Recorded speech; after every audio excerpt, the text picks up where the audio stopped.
سر آپ نے فرمایا تھا کہ ظلم نہ کرنا، تو یہ ظلم کیا ہے؟ میں نے کہا تھا کہ گدھے پر زین نہ کسو اور گھوڑے پر وزن نہ لادو۔ جو عربی نسل گھوڑا ہے وہ زین کے لیے ہے، سواری کے لیے ہے، اور گدھا بوجھ کے لیے۔ دونوں کی فطرت الگ الگ رکھو اور ماں سوائے فطرت کام نہ لو۔ استعداد سے زیادہ کام نہ لو، یہ ظلم ہے۔ ایسا کام نہ لو جو اپنے ساتھ نہیں چاہتے، یہ ظلم ہے۔ باقی یہ تو ڈیفائن کر دیا گیا ہے کہ یہ چیز ظلم ہے، وہ ظلم ہے۔ ظلم نہ کرنے کا ایک مطلب یہ ہے کہ آپ کے قریبی حلقے میں، نزدیک کے دائرے میں، دور کے دائرے میں، جمیع عوام الناس کے دائرے میں، بین الامم دائرے میں، آپ کے گھر میں رہنے والے، آپ کے قریب رہنے والے، آپ سے منسوب رہنے والے، آپ سے وابستہ رہنے والے جو ہیں، ان تمام لوگوں کو غلط استعمال نہ کرنا، ان لوگوں پر بوجھ نہ لادنا، یعنی کہ ان پر ایسا ظلم نہ کرنا کہ یہ لوگ زندگی سے اکتا جائیں۔ ان کو زندگی میں خوش خیال اور خوشحال رہنے دو۔ جو گانے والے پرندے ہیں ان کو گانے کا موقع دو، جو اڑنے والے پرندے ہیں ان کو اڑنے کا موقع دو۔ مطلب یہ کہ ہر چیز کو اس کے قدرتی مزاج کے مطابق ماحول فراہم کرو، ورنہ ظلم ہو جائے گا۔ بات سمجھ میں آئی آپ کو؟ تو ظلم کیا ہوا؟ اگر کسی شے کو اس کا قدرتی نیچرل ماحول فراہم نہ کیا جائے تو یہ ظلم ہوتا ہے۔ ہر آدمی اپنے اپنے دائرے میں ہوتا ہے تو اس کو دائرے کے اندر آسانی فراہم کر دو تاکہ وہ آدمی اپنی زندگی پر خوش اور خرامہ خرامہ چلتا جائے، ورنہ ظلم ہو جائے گا۔ اپنی استعداد کے علاوہ کام کرنا خود پہ ظلم ہے۔ اسے کیا کہیں گے؟ اپنے آپ پر ظلم۔ اپنے آپ پر ظلم یہ ہے کہ جس کام کے لیے آپ مین فور نہیں ہیں وہ کام آپ کرنے لگ جائیں، جو کام آپ سے منسوب نہیں ہیں آپ وہ کرنے لگ جائیں۔ یہ نہ کہنا کہ صاحبان قدردان میں فلاں چیز آپ کے لیے لایا ہوں، جو آپ لا نہیں سکتے وہ کہاں سے لائیں گے؟ جس کام کے لیے آپ وقف نہیں ہیں یا مقرر نہیں ہیں یا آپ مامور نہیں ہیں، وہ کام کرنا اپنی جان پر ظلم ہے، ہلاکت ہے۔ آدھے سے زیادہ لوگ یہی کرتے ہیں۔ اسی لیے فرمان ہے کہ اور تم نے اپنے آپ کو ہلاکت میں ڈال دیا۔ بے شمار لوگ ایک لفظ کی ہلاکت میں ہیں۔ لفظ آپ کو بتاتا ہوں مبالغہ، تو وہ مبالغے کی ہلاکت میں ہیں۔ یہ بڑا ظلم ہے۔ اگر مبالغہ نکال دیا جائے تو میرا خیال ہے کہ زندگی کا معاملہ طے ہو جاتا ہے۔ مبالغے کا مطلب کیا ہے؟ اپنے آپ کو اپنی ہستی سے بلند ظاہر کرنا، اپنے آپ کو اپنی ہستی سے کم ظاہر کرنا ایک طرح سے ظلم ہے، مگر وہ برداشت کے قابل ہے۔ لیکن اپنے آپ کو اپنی ہستی اور اپنے اسٹیٹس سے بلند ظاہر کرنا بہت ظلم ہے۔ آدھے لوگ تو اس ظلم میں گرفتار ہیں کہ وہ اپنے آپ کو اپنی ہستی سے زیادہ بلند کرنے میں وقت گزارتے ہیں اور دوسرے کو تکلیف دینے میں وقت گزارتے ہیں۔ یہ ظلم ہے۔ بلکہ بہت سارے لوگ اپنا بہت سارا وقت اور بہت سا پیسہ ضائع کر کے صرف دوسروں کو تکلیف پہنچانے میں مصروف ہے۔ اس سے پوچھا کہ تو روتا کیوں ہے؟ تو وہ کہتا ہے کہ تو ہنستا کیوں ہے؟ ہنسنے والے کو اس کے رونے پر ہنسی آ رہی ہے اور رونے والے کو اس کی ہنسی پہ رونا آ رہا ہے۔ جس کو ہنسی پہ رونا آ رہا ہے وہ ظالم ہے، جس کو رونے پہ ہنسی آ رہی ہے ممکن ہے کہ وہ غیر جانبدار ہو، ظالم نہ ہو۔ لیکن یہ ظلم ہے کہ کسی کی ہنسی پہ تم رونے لگ جاؤ۔ کہتا ہے کہ میں اداس ہوں اس لیے کہ تم خوش ہو۔ کسی کی خوشی کو برداشت نہ کرنا ظلم ہے۔ اکثر لوگ دوسرے کو خوش دیکھ کر، مسرور دیکھ کر ظلم کرنے لگ جاتے ہیں۔ ظلم کی تعریف بڑی آسان ہے، یہ کہ قدرت کے حکم کے علاوہ کام کرنا، اللہ کے مقرر کیے ہوئے انصاف کے علاوہ کام کرنا، کسی انسان سے اس کی فطری صلاحیتوں کے علاوہ کام لینا اور اس پر ضرورت سے زیادہ بوجھ ڈالنا۔ اللہ تعالیٰ نے کہا ہے کہ میں تمہاری استعداد سے زیادہ بوجھ نہیں ڈالتا، اور انسان ہے کہ وہ استعداد سے زیادہ بوجھ ڈالتا ہے۔ اس سے بھی زیادہ ایک ظلم ہے کہ آپ کسی کو خوراک مہیا کرو، لباس بھی مہیا کرو، بلکہ تمام آسانیاں مہیا کرو، لیکن اس کا جوہر ضائع کر دو۔ یہ سب سے زیادہ ظلم ہے، اور یہ ظلم بڑے ہی ظالم لوگ کرتے ہیں۔ وہ کیا کرتے ہیں کہ اس کو ہر فراوانی دے دی، ہر آسانی دے دی، ہر آسائش دے دی۔ بلبل کو کھانا دے دیا، بلبل کو دانا دے دیا، لیکن گانا نہ دیا۔ اگر بلبل کو گانے نہ دیا تو نتیجہ یہ ہے کہ یہ ظلم ہے۔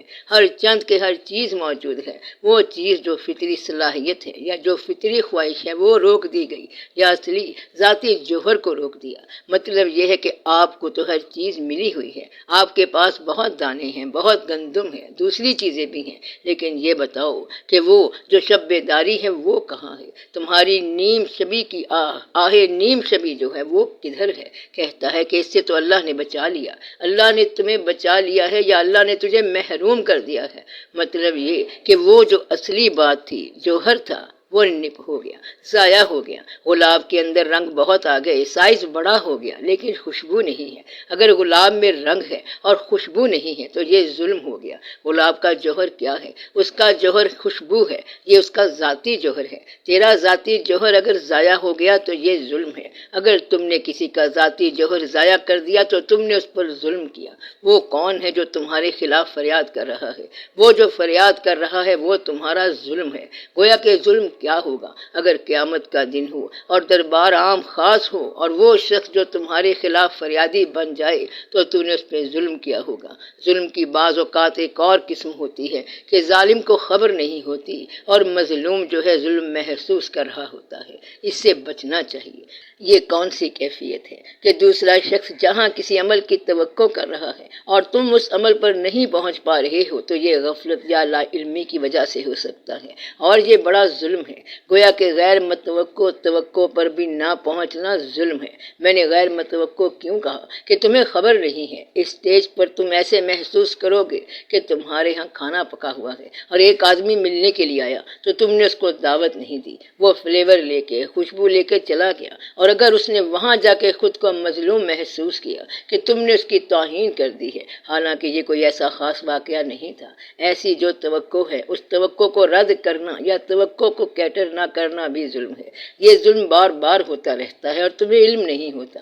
اس سے ضرور بچنا چاہیے۔ جو صاحبان علم ہیں اور حساس طبیعت والے ہیں وہ اس سے بچتے ہیں کہ کہیں دوسرا شخص اپنے آپ کو مظلوم محسوس نہ کرے، ہر چند کہ میں ظلم نہیں کر رہا۔ یہ خطرناک بات ہے اور سمجھنے والی بات ہے۔ جب تک یہ نہیں سمجھو گے مسئلہ حل نہیں ہوگا۔ وہ بھی ظلم ہے جس سے ظالم بے خبر ہو اور مظلوم اس کی خبر رکھتا ہو۔ کون سا ظلم ہے کہ ایسا واقعہ جس میں ظالم کو خبر نہیں ہو رہی کہ وہ ظلم کر رہا ہے، لیکن مظلوم جو ہے وہ محسوس کر رہا ہے کہ ظلم ہو گیا، تو وہ بھی ظلم گنا جائے گا۔ اس لیے ظلم کی بڑی قسمیں ہیں، اس سے بچنا چاہیے۔ اللہ تعالیٰ سے دعا کرنی چاہیے کہ یا اللہ ہمیں ظالم ہونے سے بچا، آمین یا رب العالمین۔ وہ ظلم جو ہماری خبر میں ہے اس سے بھی بچا، اور جو خبر میں نہیں ہے اس سے بھی بچا، آمین یا رب العالمین۔ اگر تمہارے چلتے وقت پاؤں کے نیچے آ کے چیونٹی مر گئی تو یہ بھی ظلم ہے، یا اللہ اس سے بھی بچا، آمین یا رب العالمین۔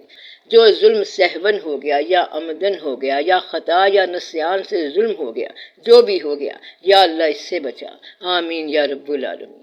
بعض اوقات ایک اور ظلم ہو جاتا ہے کہ تو نے دوسرے کو اس کی شان کے مطابق استقبال ادا نہ کیا، یہ ظلم ہو گیا۔ آپ بات سمجھ رہے ہیں؟ ایک اور ظلم بھی ہوتا ہے، وہ بے شک برداشت کر لیا جائے، یعنی کسی کو اس کی ہستی سے ماں سوا دینا، ماں ورا دینا، اس کو کہتے ہیں نیچ نوازی۔ اگر نیچ نوازی کا موقع آ جائے تو برداشت کر لو، لیکن حق والے کو حق سے محروم نہ کرنا، نہ حق والے کو بے شک عطا کر دو، وہ بھی ظلم ہے، کیونکہ برے کے ساتھ نیکی کرنا ایسے ہے جیسے نیک کے ساتھ برائی کرنا۔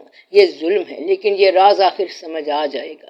بہرحال نیچ نوازی بھی ایک ظلم ہوتا ہے، لیکن حق والے کو حق سے محروم نہ کرو، توقع والے کو توقع سے محروم نہ کرو، استعداد سے زیادہ بوجھ نہ ڈالو، دوسرے کو آزردہ نہ کرو، بس مردہ نہ کرو، اس کو افسردہ نہ کرو، اپنے آپ کو بہت بلند نہ بناؤ، اتنی نہ بڑھا، پاک یہ داماں کی حکایت۔ بعض اوقات ایسا ظلم بھی ہوتا ہے کہ تم نے کچھ بھی نہیں کیا، تم صرف پاس سے گزر گئے اور ظلم ہو گیا۔ اب یہ پاس سے گزر جانے والا ظلم کیا ہے کہ تم نے اس کی صلاحیت کو درخور اعتنا ہی نہیں کیا، آنکھ سے گرا دیا، پاس سے ایسے گزرے کہ حقارت و تحقیر سے گزر گئے، لا علم اور بے علم گزر گئے، تو یہ ایک ظلم ہو گیا۔ دنیا میں تجھے بھیجا گیا تھا کہ تم اسے دیکھو، لیکن تم دنیا سے آنکھیں بند کر کے گزر گئے، یہ بڑا ظلم کیا۔ اپنی جان پر تم نے ہلاکت ڈالی، تم نے دنیا کو دیکھا نہیں، اللہ کے ستارے نہ دیکھے، چاند نہ دیکھا، آسمان نہ دیکھا، اپنی اوقات نہ دیکھی، اپنا آغاز نہ دیکھا، اپنا انجام نہ دیکھا، زندگی کی ماہیت، زندگی کی اصلیت اور اس کی پیدائش کا مقصد نہ دیکھا۔ تم نے یہ کیا کیا؟ تم نے اپنے آپ کو ہلاک کر دیا۔ ظلم جو ہے رحم کے برعکس ہے۔ اگر ظلم لا علمی میں ہو جائے تو کیا اس کی بخشش ہو جاتی ہے؟ بخشش تو ہو جاتی ہے۔ کیا آپ نے کبھی قوالی سنی ہے یا دیکھی ہے؟ دیکھنے اور سننے کے علاوہ یہ ہوتا ہے کہ قوالی آپ پر وارد ہوئی ہو اور آپ صاحبان حال میں شامل ہو گئے ہوں۔ حال کا معنی یہ ہے کہ اپنے آپ سے غافل ہو کے اس مصرے کی اصلیت کے اندر وارد ہو کر آپ اپنے حال سے بیگانہ ہو جائیں۔ اس وقت آپ صاحبان حال بن گئے۔ وہ آدمی جو اس حال میں ہو، وہ اپنے آپ میں رقص کرے یا اپنے آپ سے باہر ہو جائے یا جیسے بھی ہو جائے سو ہو جائے تو اس کو حال ہو گیا۔ بزرگ یہ کہتے ہیں کہ اگر کوئی محفل قوالی میں صاحب حال ہو جائے، اس پہ حال وارد ہو جائے، یعنی کہ اپنے آپ سے غافل ہو جائے، جسم میں چلا جائے، اس کے بعد اس کی یہ حالت ہو کہ وہ پاؤں کے نیچے پڑی ہوئی پتی سے غافل ہو جائے، اسے رون ڈالے، تو وہ صاحب حال نہیں رہے گا۔ یعنی کہ اتنا بے خبر ہو اور اتنا باخبر ہو، اسے پھول کی پتی سے بھی باخبر ہونا چاہیے کہ وہ پاؤں کے نیچے نہ آ جائے، یا اسے پتہ ہونا چاہیے کہ پاؤں کے نیچے کچھ آئے تو اسے پتہ لگ جانا چاہیے کہ کیا ہو رہا ہے۔ اس لیے اپنی غفلت، اپنی لا علمی اور اپنے جسم میں اسے اتنا باخبر ہونا چاہیے کہ اسے ذرہ ذرے کا احساس ہونا چاہیے کہ وہ اس وقت بھی ظلم نہ کرے۔ تو ایسے واقعات کا بڑا خیال ہونا چاہیے۔ انسان ضرور غور کرے کہ اللہ تعالیٰ نے جو جو حکم دیا وہ اس کے اندر ہے۔ جہاں نہیں جانا اگر وہاں جاؤ گے تو ظلم ہے، اور جہاں جانا چاہیے تھا وہاں اگر نہیں جاؤ گے تو یہ ظلم نہیں ہوگا بلکہ وہ غفلت ہوگی۔ آپ کو یہ فرق سمجھ آیا؟